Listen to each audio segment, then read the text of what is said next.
So today I will be talking about this book, Jeff Koons, and I would recommend that you look at this one last after the first two that I've already introduced to you. I mustn't have cared about this Elvis thing. I left it out You overnight. left it It's outside. good it didn't snow and rain.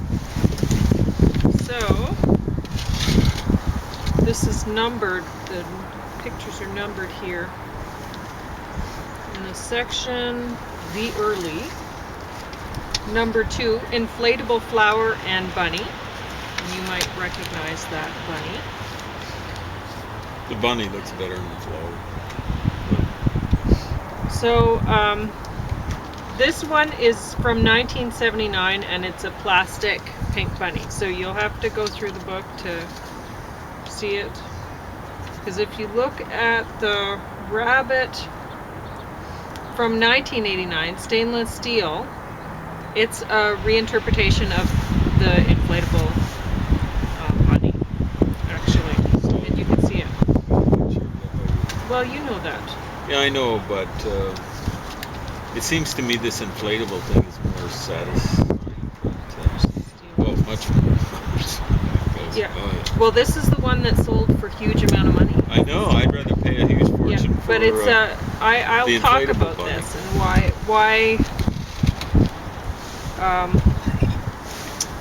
If you look at the plastic bunny, the inflatable bunny, from 1979, the rabbit has a carrot pointed at the mouth. The rabbit's a symbol of fertility, and I mean everybody, Playboy bunnies, right? But this rabbit alone with carrot taken orally doesn't suggest fertility, just sex, without the outcome of reproduction. Also, flowers are very sexual and reproductive, but this one's alone. So, and he's building on that same theme. If you go through to the stainless steel, this rabbit is on page 30, or number 31, whatever, 1986. Oh, I said 1989, but no, it's 86. Anyway, you've seen this rabbit before if you've looked at the other two books that I've recommended, and you've seen the rabbit before. Everybody knows about this steel rabbit by now. Anyway, and there's the bronze things. There's Lifeboat, number 20, 1985 bronze. That's another inflatable thing. Oh, I wanted to tell a story about this. The inflatable rabbit, right? I don't know if you've seen the blow up love dolls with their mouths open. They look like clown faces and their mouths are open. And it's really, I mean, I always thought it was funny. I worked in a sex shop selling marital aids and stuff like that, right? And when I was young, when I was 18, well, actually, it was before I was 18. We won't say where it was because the person employing her should but anyway, more careful.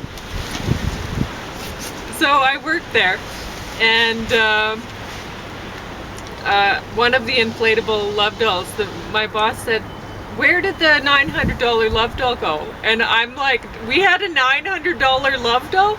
And so the big joke for years. That was a while back. It was, you know, like it would be worth more than $900. And so the big joke, like with me and my friends, were like, "What was it, like in a freezer in the back?" Like, because that's pretty pricey. But anyway, so the inflatable rabbit, right? And then the stainless steel rabbit, if you've watched Ex Machina, which I recommended earlier, maybe a week ago or something. Not long ago. Then you know where he's going with the stainless steel rabbit, right? It's pretty obvious. So, and the Lifeboat, there's a whole bunch of bronze things that he's done, and there's a few that he's put in this thing. snorkel vest. We've seen this one before. There's a snorkel. There's an aqualung and the lifeboat. They're all air themes, right? And if you think about it, what do people bronze? They don't bronze things like that. So what's a common thing that people bronze? Their skin. Oh, but that's skin. No. I'm just kidding. Baby shoes. Oh, yes. People bronze baby shoes. I don't know if anybody does that anymore, but that was what people used to do with bronze. They'd bronze baby shoes. Precious, the most precious things. They just love those things. Now it's air.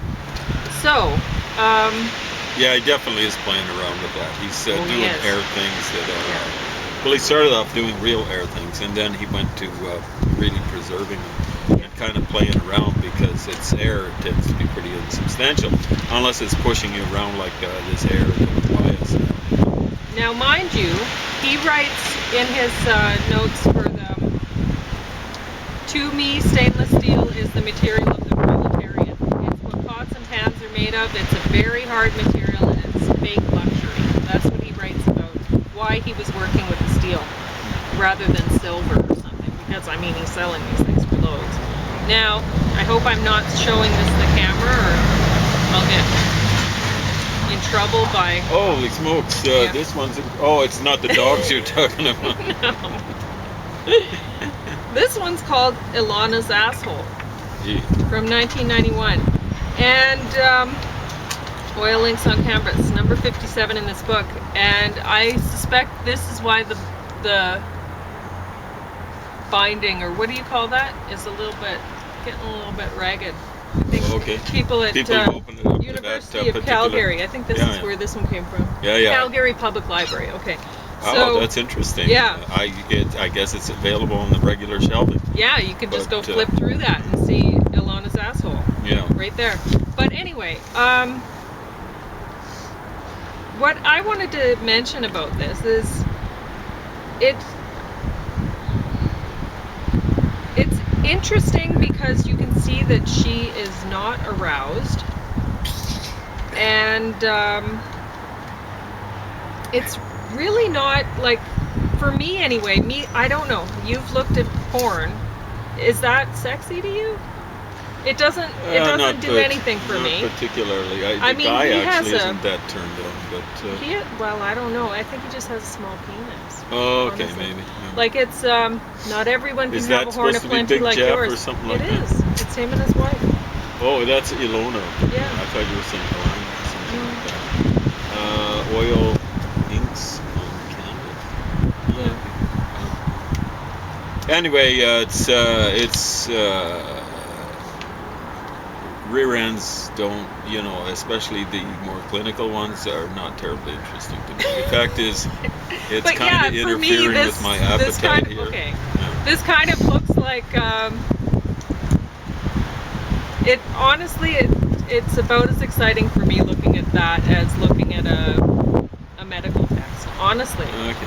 And I found it frustrating. Somebody underlined a bunch of pencil marks in here, and I bet you it was like a university prof or something, because Pencil marks. yeah, there's pencil marks in page 19, why do you need this? You don't need this. No, I just didn't. Someone left that there? Or? No.